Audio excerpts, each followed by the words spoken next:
Assalamualaikum warahmatullahi wabarakatuh.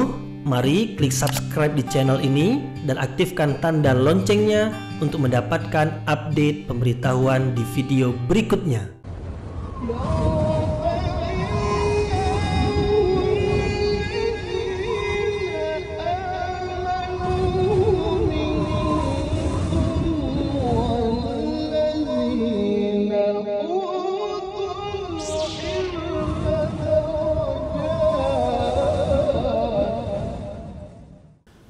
Assalamualaikum warahmatullahi wabarakatuh.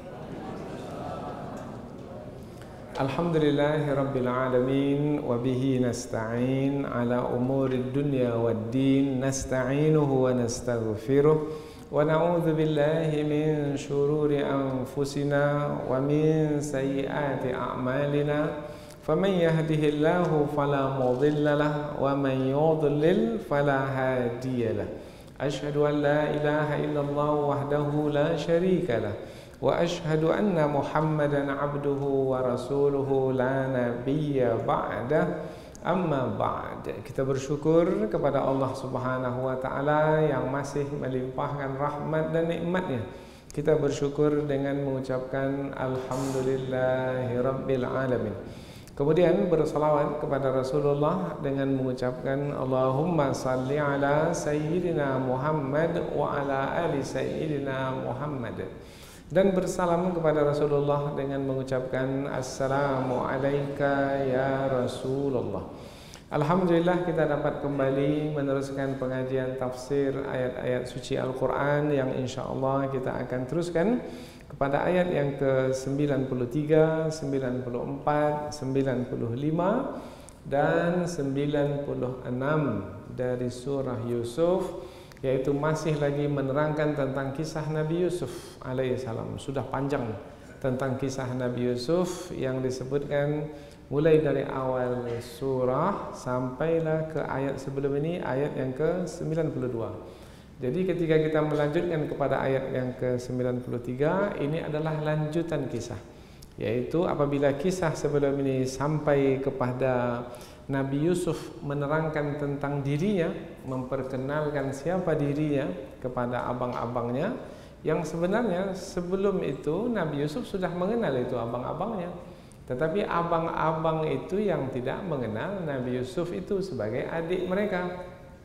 Mereka memahami penguasa negeri Mesir itu bukanlah dari orang di luar Mesir, karena di negeri Mesir yang berkuasa itu adalah Fir'aun, berarti adalah yang berketurunan Fir'aun, yaitu orang-orang tempatan di negeri Mesir.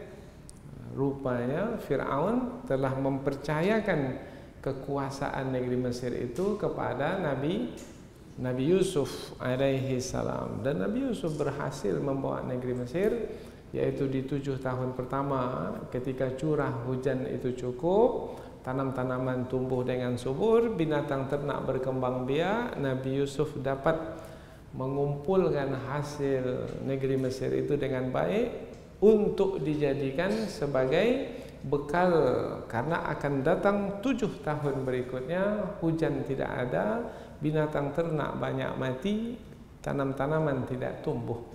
Nah, Nabi Yusuf alaihissalam menyelenggarakan negeri Mesir itu.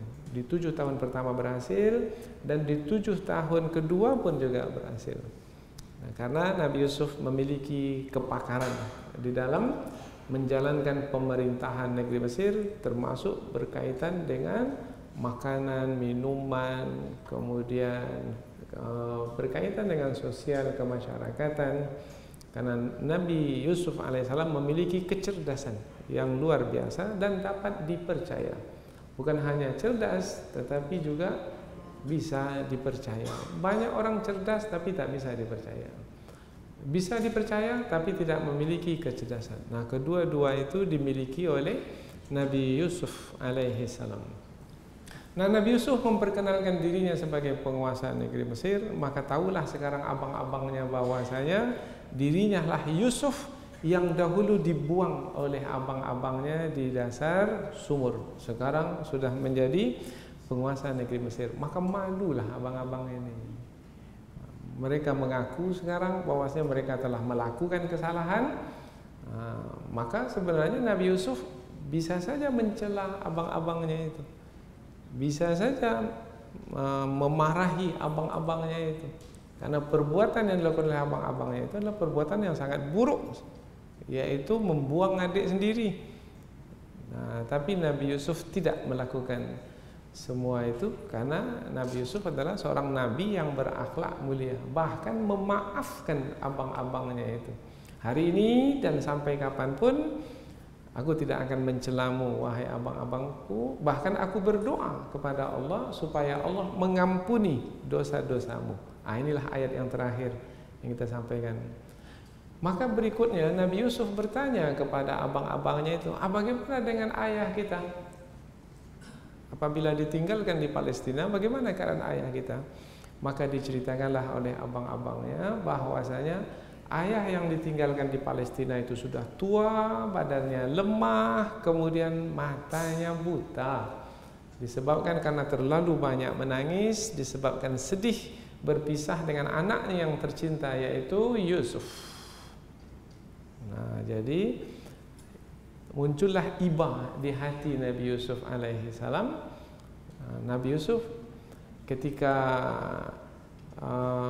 meminta abang-abangnya itu untuk kembali ke Palestina membawa bahan makanan seperti yang diharapkan, maka Nabi Yusuf alaihi salam memberikan bahan makanan cukup-cukup, bahkan lebih. Kemudian juga menitipkan bajunya untuk dibawa ke Palestina dan menyampaikan pesan supaya baju itu nanti diletakkan di muka ayah mereka dan ayah mereka akan dapat melihat seperti biasa. Itu pesan Nabi Yusuf alaihissalam. Dan memang baju itu dibawa sampai di Palestina, diberikan kepada ayahnya, diletakkan di wajah, dan Nabi Yakub bisa melihat kembali. Maka baju itu berarti baju yang istimewa. Maka nanti kita akan coba bahas di mana letak keistimewaan baju itu. Kalau baju kita bisa tak seperti itu ya? Menyembuhkan penyakit? Mengapa bisa baju Nabi Yusuf seperti itu? Nanti insya Allah kita akan coba membahas dalam tafsir. Maka kita letakkan judul pengajian ini supaya terarah pengajian kita, yaitu baju Nabi Yusuf memulihkan mata, memulihkan pandangan mata. Mata yang dimaksud adalah mata Nabi Yakub alaihi salam. Kemudian lagi di dalam ayat yang akan kita pelajari nanti, ketika baju itu dibawa oleh abang-abang Nabi Yusuf bergerak dari Mesir ke Palestina, ketika bergerak sampai ke sempadan negeri Mesir mau masuk Palestina, jaraknya masih 400 sampai 500 km lah jaraknya. Tinggal lagi jalannya, belok-beloknya seperti apa, jaraknya cukup jauh. Dalam tafsir dikatakan perjalanan pada masa itu adalah 8 hari 8 malam baru sampai. Ketika baju itu bergerak, Nabi Yakub alaihissalam sudah membau Nabi Yusuf alaihissalam. Berarti Allah memberikan kemampuan kepada Nabi Yakub untuk membau Nabi Yusuf melalui baju yang dibawa oleh anak-anaknya itu. Itulah kehebatan yang dimiliki oleh Nabi Yakub. Bahkan ada yang mengatakan dari kalangan ulama tafsir, itulah mukjizat yang Allah berikan kepada Nabi Yakub, mengetahui apa yang tidak diketahui oleh orang lain, yaitu pengetahuan yang tidak seperti biasa. Kalau tidak seperti biasa bermakna luar biasa. Sesuatu yang luar biasa kalau berlaku pada Nabi disebut mukjizat. Kalau berlaku pada orang biasa, yaitu pada wali-wali Allah, disebut karamah atau keramat. Jadi yang akan kita pelajari ini adalah tentang karunia Allah yang Allah berikan kepada Nabi Yusuf, yaitu melalui baju yang dikirimkan, dan juga karunia Allah yang diberikan kepada Nabi Yakub, yaitu mampu untuk membau Yusuf dari kejauhan. Apa yang paling penting dari kedua itu adalah Nabi Yusuf tidaklah mendapatkan karunia dan karunia itu datang dari dirinya sendiri, tidak. Nabi Yakub tidaklah mendapatkan karunia dan karunia itu datang dari dirinya sendiri, tidak. Tetapi karunia itu datang dari Allah Subhanahu wa taala. Allah memberikan karunia kepada Nabi Yusuf, Allah memberikan karunia kepada Nabi Yakub. Nah, maka kalau kita bawa kepada diri kita, bisakah pula kita mendapat karunia dari Allah Ta'ala? Nah, itu pertanyaan perlu. Kalau kepada Nabi Yusuf dan Nabi Yakub dahulu bisa, kepada kita pun juga bisa. Kalau kita menempuh jalan yang sama yang ditempuh oleh Nabi Yusuf dan Nabi Yakub, yaitu mendekatkan diri kepada Allah, mengikuti petunjuk Allah. Dalam keadaan bagaimanapun senantiasa ingat bersama dengan Allah Subhanahu wa taala, maka Allah pun akan bersama dengan hamba-hamba yang bersama dengannya. Itu pelajaran yang sangat berguna. Berarti penekanan pada nilai tauhid penting dalam pengajian yang berkaitan dengan kisah Nabi Yusuf alaihi salam. Baik, selanjutnya kita pindah ke tafsir ayat. Tadi mukaddimah sudah, sekarang kita pindah ke tafsir. Namun sebelum itu kita akan membaca ayat yang akan kita tafsirkan. Kemudian setelah itu menerjemahkannya, barulah kita akan coba mempelajari kandungan ayat melalui tafsir, yaitu penjelasan yang lebih panjang. Allah Subhanahu wa taala berfirman, A'udzubillahi minasyaitonirrajim. Bismillahirrahmanirrahim. Idhabu biqamisi hadha fa'alquhu ala wajhi abi ya'ti basira wa'tuni bi ahlikum ajma'in. Walamma fasalatil 'airu qala abuhum inni la ajidu riha Yusuf laula an tufannidun. Qalu tallahi innaka lafi dhalalikal qadim. Falamma an ja'al bashiru alqahu ala wajhihi fartadda basira. Qala alam aqul lakum inni a'lamu minallahi ma la ta'lamun. Allah berfirman, idhabu, berkatalah Nabi Yusuf, pergilah kamu, biqamisi, dengan baju gamisku ini, hadza, ini baju gamisku ini, fa'alquhu, maka letakkanlah ia baju gamisku ini, ala wajhi abi, di wajah ayahku, ya'ti, akan datang, basira, pandangan kembali, artinya mata ayah akan pulih kembali. Wa'tuni, dan bawalah kepadaku, bi ahlikum, keluarga-keluargamu, ajma'in, semuanya. Maknanya bawalah keluarga kita yang masih ada di Palestina, kan di sana susah, tak ada makanan. Maka bawalah ke sini, ke negeri Mesir, kita di sini sama-sama. Di sini makanan berlebih. Pergilah dengan baju gamisku ini dan letakkanlah ia di wajah ayahku, niscaya akan pulih pandangan matanya. Dan bawalah ahli keluargamu semuanya kepadaku di sini, di negeri Mesir ini.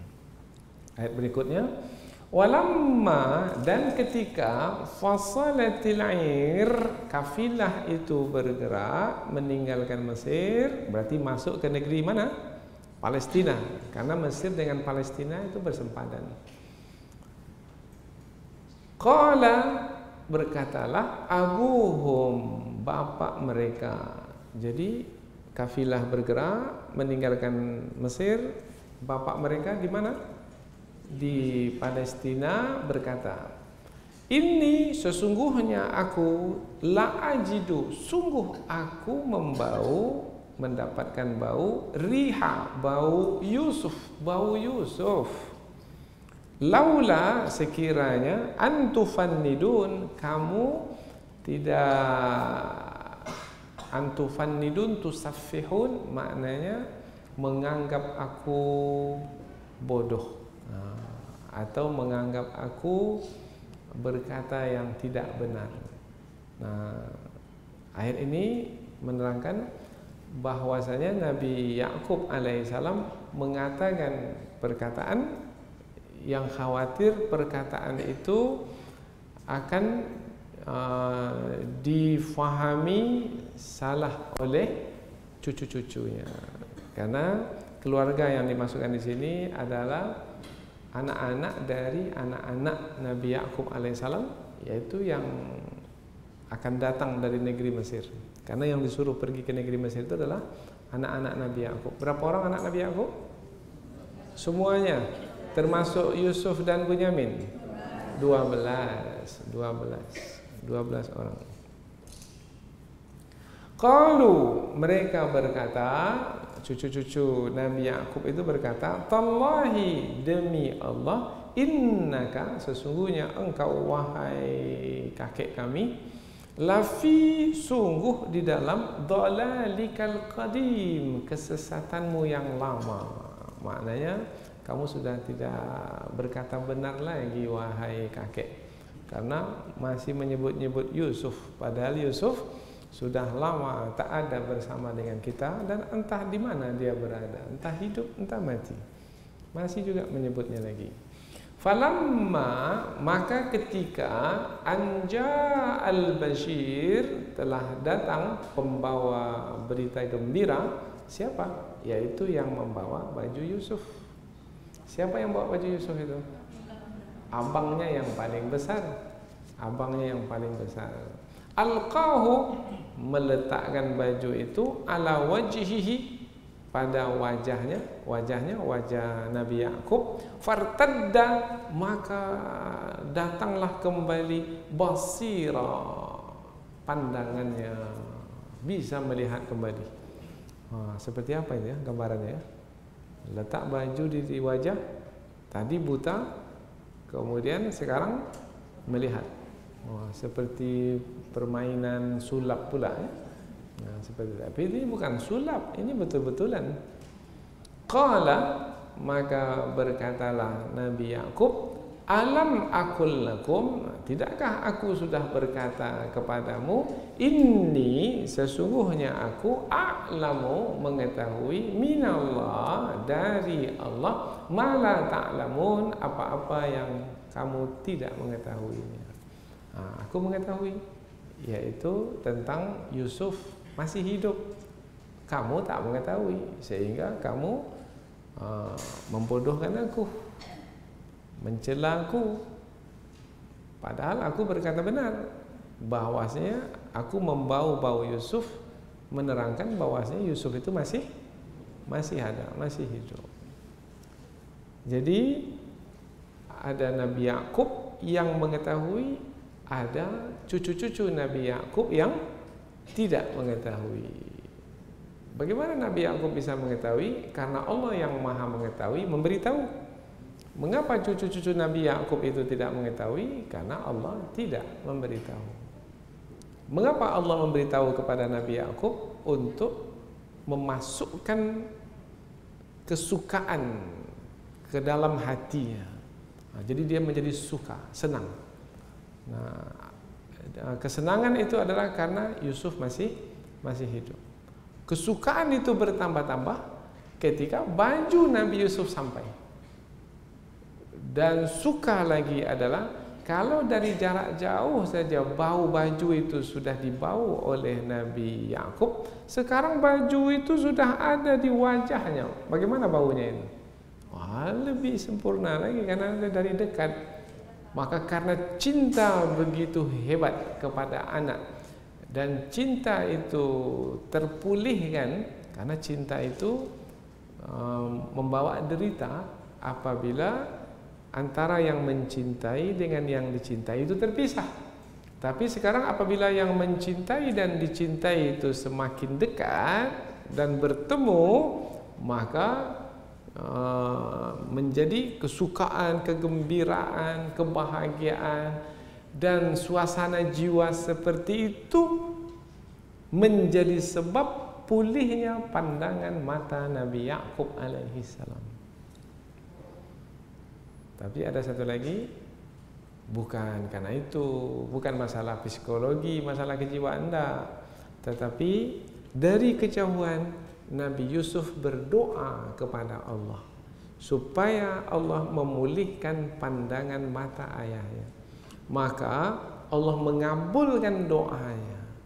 Jadi berubah dari tidak melihat kepada melihat, bukan hanya karena baju, tetapi adalah karena doa seorang nabi, yaitu Nabi Yusuf alaihi salam. Lalu baju itu sebagai apa? Oh, itu hanya sebagai isyarat saja. Sama seperti obat. Apakah obat itu yang menyembuhkan penyakit kita? Enggak. Iya, hanya sebagai sebab saja. Karena ada orang penyakitnya sama, makan obat yang sama. Yang satu sembuh, yang satu mati. Nah, apa sebab? Sebab yang satu menjadi obat baginya, yang satu lagi menjadi racun baginya. Nah, jadi jangan dikatakan obat itu yang menyembuhkan penyakit. Memang dia adalah sebab, tapi yang menentukan sebab itu sehingga berakibat seperti yang diharapkan, ia adalah Allah dengan izinnya. Jadi jangan fahami kesembuhan itu hanya melalui baju saja, tidak, tetapi juga melalui doa Nabi Yusuf. Maka di sini pentingnya berdoa kepada Allah Subhanahu wa taala, karena pastilah seorang anak yang sangat cinta kepada ayahnya tidak ingin ayahnya dalam kesusahan, dalam derita, tidak bisa melihat. Maka Nabi Yusuf apabila mendapat tahu dari ambang-ambangnya ayahnya itu tidak bisa melihat lagi, maka Nabi Yusuf alaihi salam berdoa kepada Allah. Tapi bagaimana supaya cepat orang tuanya itu mengetahui bahwasanya Nabi Yusuf itu masih ada sebelum mereka bertemu? Maka dihantarlah baju terlebih dahulu. Inilah ringkasan dari 4 ayat yang akan kita pelajari. Selanjutnya kita pindah ke tafsir ayat. Jadi pengantar sudah, baca ayat sudah, terjemahan sudah, ringkasan sudah. Jadi rasanya sekarang ini sudah siap sedia kita untuk membahaskan 4 ayat ini. Jadi ini metodologi yang kita pakai dalam menafsirkan Quran. Jadi kalau ada orang mengatakan, oh saya tak maulah hadir pengajian tafsir, berat betul lah pengajian itu. Bukan pengajian tafsirnya yang berat, awak tuh yang malas. Nah, jadi kalau kita sudah malas, maka sebenarnya pengajian yang ringan pun tak akan masuk. Tapi kalau kita sungguh-sungguh, maka tak ada yang berat. Mana mungkin ayat Al-Quran itu berat untuk difahami. Walaqad yassarnal Qur'ana lidzikr fahal min muddakir. Menghafalnya saja dimudahkan oleh Allah, apalagi memahaminya. Menghafalnya, mengingatnya, itu dimudahkan oleh Allah, maka menjadi mudah, apalagi memahaminya. Karena ada juga di antara orang yang saya temui mengatakan, saya belum sanggup belajar tafsir lagi. Apa sebab? Berat betul. Mengapa pula berat? Karena saya tak bisa. Sudah Bapak coba? Belum. Oh, belum coba. Sudah buat kesimpulan. Belum pernah datang ke pengajian, sudah membuat kesimpulan. Ini masalah satu lagi ini.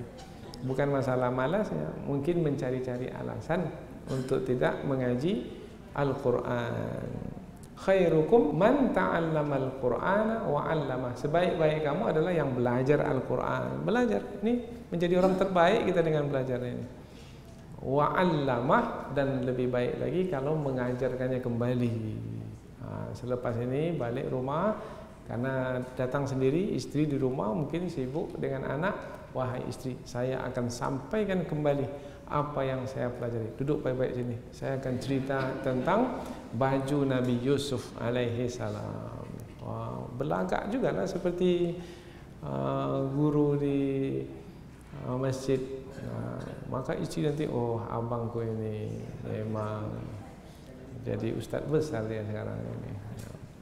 Tapi betul-betul lah menyampaikannya seperti apa yang didengar, seperti itu yang disampaikan. Jangan tambah-tambah, jangan kurang-kurang, karena ini kaitan dengan tafsir Al-Quran. Baik. Tapi kalau saya menyampaikan Ustaz, tambah-tambahan tak ada, kurang-kurangan tuh yang banyak. Yaitu berkurang dia. Tadi didengarkan 1 jam lamanya mendengarkan. Ketika menyampaikan 10 menit dah habis bahannya. Berarti banyak kurangnya, yaitu tak dapat menangkap semua yang diterima. Baik, ayat yang ke-93. Idhabu biqamisi hadza. Pulanglah kamu pergi ke Palestina, wahai abang-abangku, biqamisi, dengan baju gamisku ini. Bermakna Nabi Yusuf memberikan sebuah baju kepada abangnya itu. Bajunya ini baju yang mana, yang seperti apa? Tak perlulah kita untuk membahaskannya. Itu tak penting. Yang penting adalah baju Nabi Yusuf, bukan baju orang lain. Baju Nabi Yusuf itu sendiri. Ada yang mengatakan baju itu dari surga. Ada yang mengatakan seperti itu. Ada yang mengatakan baju itu adalah baju warisan, yang dahulu baju itu dimiliki oleh Nabi Ibrahim, kemudian diwariskan kepada Nabi Ishak, kemudian diwariskan kepada Nabi Yakub, kemudian Nabi Yakub memberikan kepada Nabi Yusuf. Itu silsilahnya baju tersebut. Tak pentinglah kita sampai ke tahap seperti itu. Yang penting adalah Nabi Yusuf berpesan kepada abang-abangnya untuk membawa bajunya itu ke Palestina. Untuk apa? Fa'alquhu ala wajhi abi. Letakkan baju gamisku itu di wajah ayahku. Mengapa tidak di wajah ayah kita, ya? Kan Nabi Yakub itu kan ayah mereka semua, yaitu ayah Nabi Yusuf dan ayah abang-abangnya, untuk menerangkan bahwasanya Nabi Yusuf alaihissalam amat sangat cinta kepada ayahnya. Bukan berarti Nabi Yusuf tidak pergi pulang bersama dengan abangnya itu tak cinta kepada ayah, kepada Nabi Yakub, tidak. Tetapi keinginan Nabi Yusuf alaihissalam adalah bukan Nabi Yusuf yang akan ke Palestina, tetapi Nabi Yakub yang ke Mesir, karena keadaan di negeri Mesir jauh lebih baik untuk berdiam daripada Palestina pada masa itu, disebabkan karena di Palestina kemarau, tak ada makanan, sementara di negeri Mesir makanan berlebih, dan Nabi Yusuf sendiri sebagai penguasa negeri Mesir. Tentulah keadaan di negeri Mesir lebih baik untuk ditempati, dijadikan kediaman berbanding Palestina. Ya'ti basira. Niscaya ayah yang tidak bisa melihat kembali seperti dahulu. Itu pesan Nabi Yusuf alaihissalam kepada abang-abangnya. Itu pesan yang pertama. Pesan yang kedua adalah wa'tuni bi ahlikum ajmain.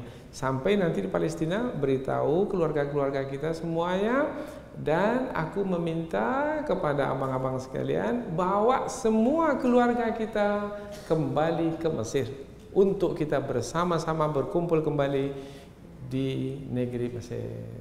Jadi dua pesan itu dari Nabi Yusuf kepada abang-abangnya. Maka bergeraklah kafilah. Nah, di dalam kafilah itu ada abang-abang Nabi Yusuf. Abang Nabi Yusuf berapa orang? 10 orang. Nah, Nabi Yusuf bersama Bunyamin masih di Mesir. Kemudian abang-abangnya bergerak pulang 10 orang bersama dengan kafilah, yaitu orang-orang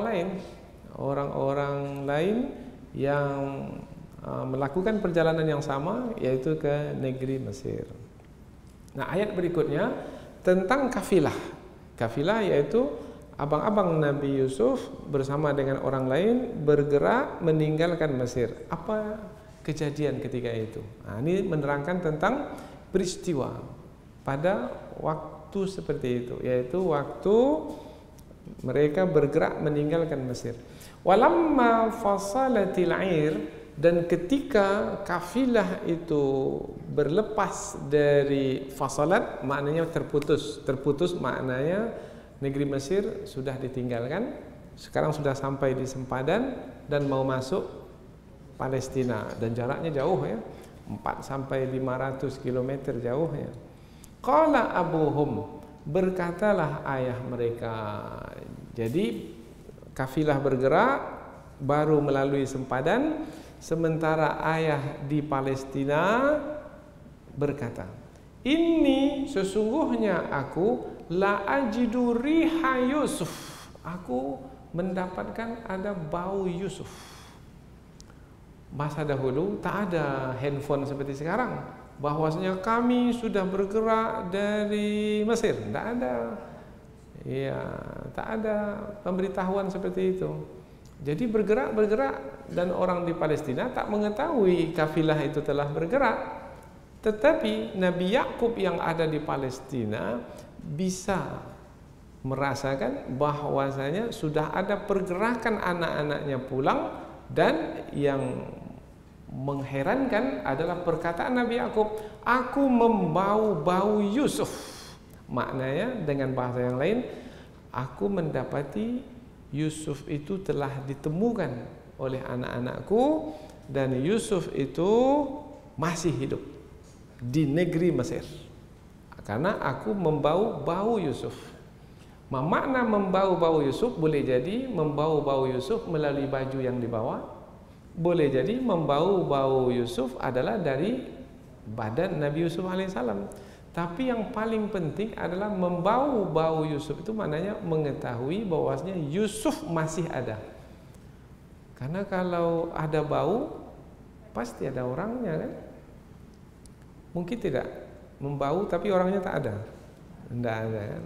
Nah, maka bau itu bergantunglah dia dari mana dia asalnya, dari orangnya. Maka maksud dari perkataan Nabi Yakub di sini, sesungguhnya aku mendapatkan bau Yusuf, maksudnya penafsirannya adalah aku mendapati Yusuf itu masih hidup.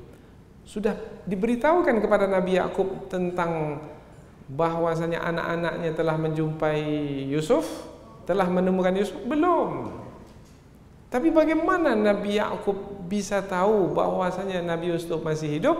Jawabannya dari Allah Subhanahu wa taala. Susahkah bagi Allah untuk memberitahu Nabi Yakub? Tidak, dunia ini kecil aja. Dan yang menguasai dunianya adalah Allah taala. Nah, begitu juga kita pada hari ini. Susahkah kita untuk mengetahui keadaan orang yang kita cintai, yang mungkin orang itu di luar negara sana? Tidak, mudah saja Allah memberitahu. Sekarang yang menjadi persoalan, kita ini adakah orang yang layak untuk diberitahu oleh Allah Ta'ala dengan pemberitahuan yang istimewa itu?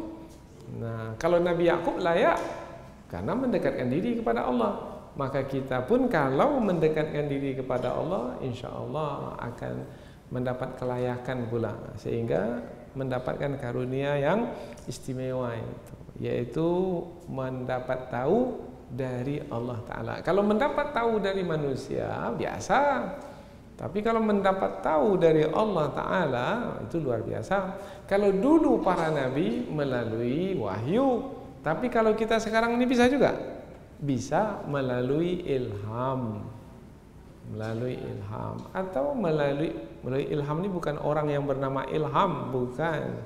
Melalui ilham maknanya ada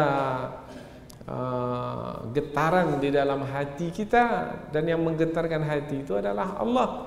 Terasa lain rasanya ini. Ada sesuatu pada anak saya di luar sana. Rupanya anaknya sakit rupanya. Begitulah cara Allah Subhanahu wa taala untuk menyambungkan antara orang yang mencintai dengan orang yang dicintai. Maka cinta itu melahirkan kekuatan. Maka jangan bermain-main dengan cinta. Cinta memiliki kekuatan yang luar biasa. Orang kalau sudah mencintai seseorang, maka dia akan lakukan apa saja untuk orang yang dicintai. Bahkan yang tak masuk akal pun dia akan lakukan. Maka hati-hati. Maka kata orang cinta itu buta. Memang membutakan cinta. Tapi cinta itu pastikanlah cinta karena Allah, bukan cinta karena hawa nafsu. Tapi yang banyak dibicarakan oleh remaja, oleh anak-anak muda, cinta hawa nafsu. Nah, kita cinta karena Allah. Suami istri cinta karena Allah. Kita berteman cinta karena Allah. Maka insya Allah nanti akan mendapatkan kekuatan yang luar biasa dari cinta mencintai. Laula an tufannidun, kalaulah kamu tidak membodohkanku, niscaya aku akan memberitahukan kepadamu wahai cucu-cucuku bahwasanya Yusuf itu anakku masih ada. Nah, jadi mengapa Nabi Yakub mengatakan perkataan ini? Karena Nabi Yakub mengetahui apa yang tidak diketahui oleh cucu-cucunya.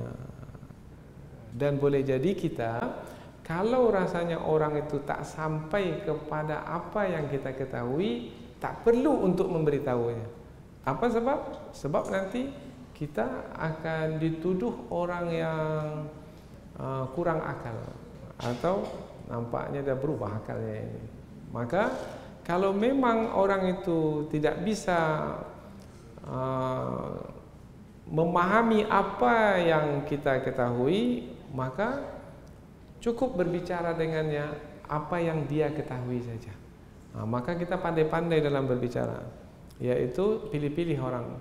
Oh, ini orang ini hanya tahu 2, maka berbicaralah yang 2 itu kepadanya. Kalau kita tahu 10, orang itu tahu 2, kemudian kita baca, kita ceritakan yang 10 itu, maka nanti dia akan menganga. Tahu menganga? Ya, mulutnya terbuka, dia tak akan faham apa-apa, dan mungkin dia akan menuduh balik kita. Ini mengigau bapak ni ya. Maka Nabi Yakub alaihissalam tak mau itu berlaku. Maka Nabi Yakub memberitahu bahwasanya Nabi Yusuf itu masih ada. Cukup sampai di situ.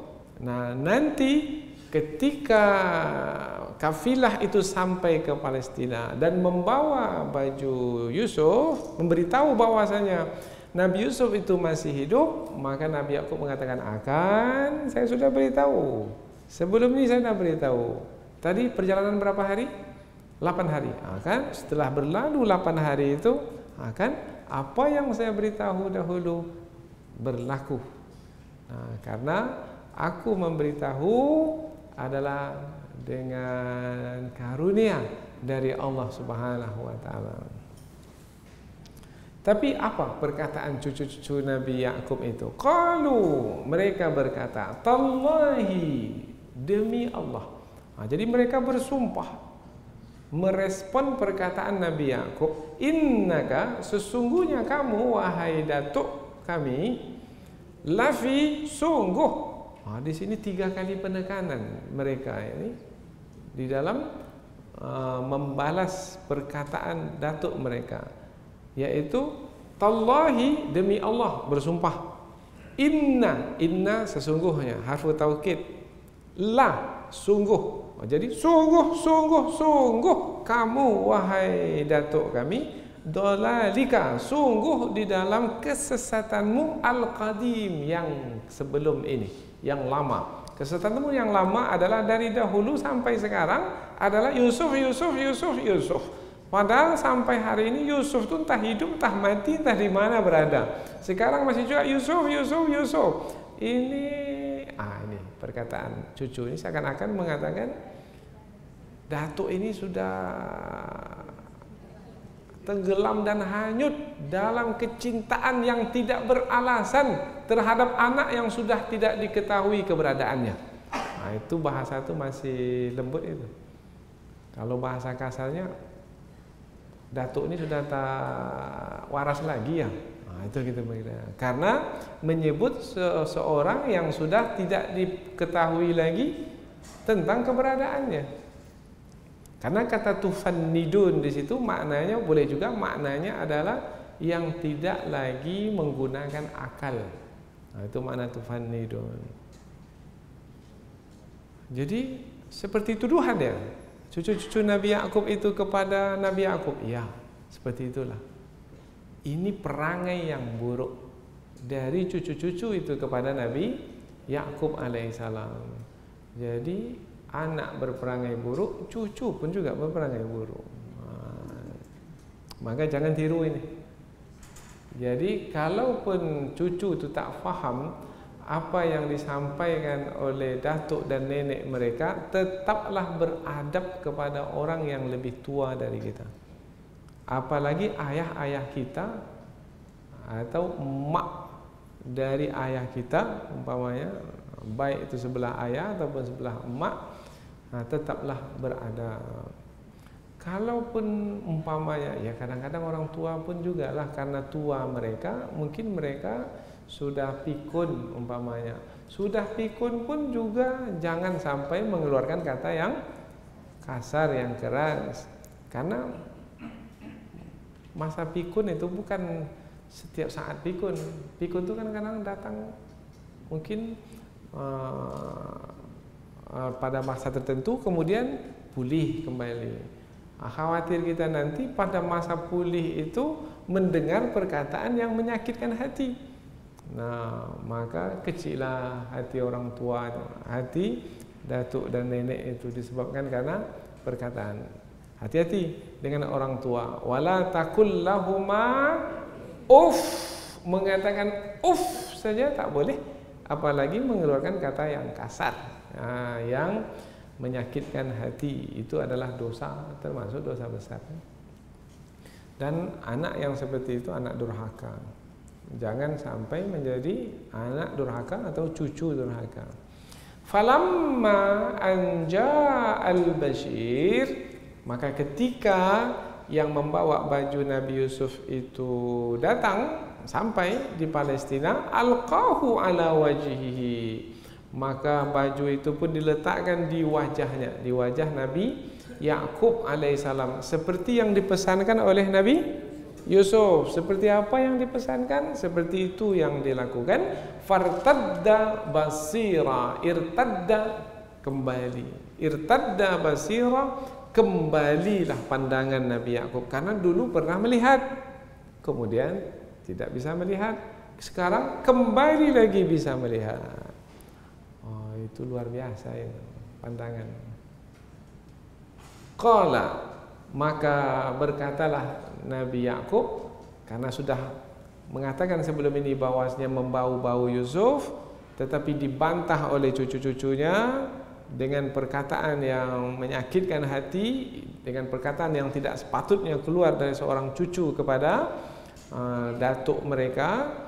Maka sekarang Nabi Yakub mengajar cucu-cucunya itu dengan mengatakan, alam aqul lakum, bukankah aku telah mengatakan kepadamu sebelum ini, inni a'lamu minallah, sesungguhnya aku mengetahui dari Allah, ma la ta'lamun, apa yang kamu tak ketahui, yaitu tentang keberadaan Yusuf yang aku beritahukan kepadamu sebelum ini. Ini buktinya sekarang. Bapak-bapakmu, ini kepada cucunya, ini bapak-bapakmu pulang membawa baju Yusuf dan menyampaikan pesan bahwasanya Yusuf anakku itu masih hidup seperti yang aku ceritakan kepadamu. Jadi malu juga cucu itu kan. Nah, jadi bapak-bapaknya sudah malu di hadapan adik mereka Yusuf, sekarang cucu pula malu. Maka jangan memalukan. Jangan memalukan. Orang yang melakukan perbuatan yang bodoh akan memalukan. Maka berhati-hati dalam melakukan perbuatan. Jangan melakukan perbuatan hanya karena mengikuti kehendak hawa nafsu. Itu kebodohan namanya, dan akan nanti membawa kepada kehinaan diri sendiri. Nanti akan malu sendiri. Maka jaga setiap perkataan, jaga setiap perbuatan, jaga. Jangan sampai seperti abang-abang Nabi Yusuf. Jangan sampai seperti anak-anak abang-abangnya itu, cucu-cucu Nabi Yakub alaihi salam. Kemudian satu lagi poin yang ingin kita dapatkan dari ayat ini, yaitu tentang Nabi Yusuf dan Nabi Yakub alaihissalam. Nabi Yusuf alaihissalam seorang nabi, tentunya ketika diberitahu bahwasanya ayah yaitu Nabi Yakub alaihissalam sudah tua, lemah dan sudah tak bisa melihat lagi, maka Nabi Yusuf alaihissalam berdoa kepada Allah Subhanahu wa taala, dan kekuatan doa itu adalah luar biasa. Jadi bukan hanya karena baju itu yang membuat pandangan Nabi Yakub itu pulih kembali, tetapi adalah karena doa Nabi Yusuf, doa dari seorang nabi. Dalam waktu yang sama ia adalah juga seorang anak untuk ayah yang sangat ia cintai. Kemudian di satu sisi adalah Nabi Yakub sendiri. Nabi Yakub sendiri apabila sebelum ini yang membuat matanya itu tidak bisa melihat adalah karena kesedihannya yang begitu mendalam kepada Nabi Yusuf alaihissalam karena terpisah. Sekarang kesedihan itu berubah menjadi kegembiraan. Nah, ketika kejiwaan Nabi Yakub itu sudah berubah sekarang, yang dahulu sedih sekarang gembira, rupanya kegembiraan itu melahirkan kekuatan. Nah, di antara kekuatan itu adalah kekuatan mata memandang kembali, sehingga Nabi Yakub alaihissalam dapat melihat. Dan itu adalah karunia dari Allah Subhanahu wa taala. Dan melalui dua insan yang istimewa ini, yaitu Nabi Yusuf alaihissalam dan juga Nabi Yakub alaihissalam, dua beranak yang saling cinta mencintai. Rupanya cinta itu tidak berakhir dengan perjalanan waktu 22 tahun. Rupanya cinta yang sejati itu tidak berkurang dengan waktu yang panjang atau tempat jauh yang memisahkan, tidak. Rupanya cinta yang sejati itu cinta yang tidak dapat dipisahkan dengan waktu dan juga dengan tempat. Subhanallah. Bahkan tambahannya lagi, cinta yang sejati itu yang akan menyatukan kembali yang sudah terpisah selama ini. Maka jangan bermain-main dengan cinta. Ini pesannya ini. Tapi cinta yang kita maksudkan adalah cinta karena Allah Subhanahu wa taala. Kalau tidak karena Allah, itu cinta-cintaan. Cinta-cintaan itu cinta palsu yang kita anggap cinta tapi sebenarnya bukan cinta, karena mungkin bisikan syaitan atau mungkin juga karena kebodohan kita. Cinta yang sebenarnya cinta kepada Allah taala. Cinta kepada Rasulullah sallallahu alaihi wasallam. Siapa yang cinta kepada Allah dan kepada Rasulullah lebih dari cintanya kepada dirinya, kepada ayah ibunya, maka dia akan merasakan suatu kemanisan hidup. Nah, kemanisan iman di dalam hidup. Maka dia akan menikmati segala-galanya. Apapun yang berlaku dalam hidupnya, dia akan menikmati. Apabila umpamanya takdir yang buruk sekalipun, yang kita sebut musibah yang dijalani, akan tetap juga merasakan kenikmatan dalam menjalani musibah.